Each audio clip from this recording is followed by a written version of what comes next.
Jatend piny William Ruto oyango ni piny Kenya osechako chenro mag loso tudruok makare gi pinje maoko kaka yo mar manyore maketo mwandu e pacho ka kendo neno ni piny Kenya odongore.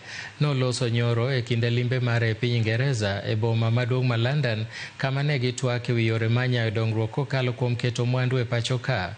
Moko kuom weche mamoko ma bende ne gilose ne oting'o gedo mar apeyni, yore mag tiyo gi mbui, tiyo kod teko maler kaachiel gi chenro makare mag pur man kod nyalo mar kinyo yuto mabup ne Kenya.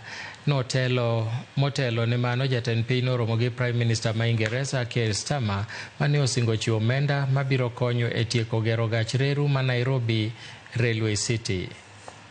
That means you need to be stuck with me for the next 2 to 3 minutes. Kenya is a regional financial hub with a focus on banking, insurance, and capital markets.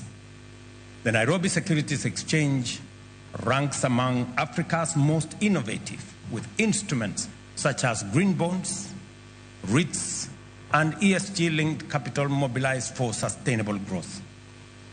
In the green investment agenda, Kenya has AGII, an organ to fast-track green energy and industrial investments, and Green Investments Fund to de-risk green investment through co-equity investments.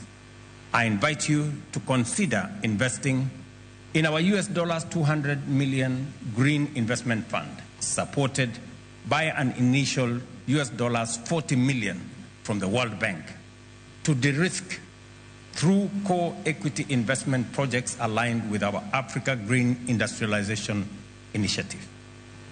Our Nairobi International Financial Center, our virtual special economic zone, focusing on financial sector, offers a ready nexus between the financial services niche of London and our competitive offerings to insurance and finance companies, as witnessed in the signing that has just happened here this afternoon.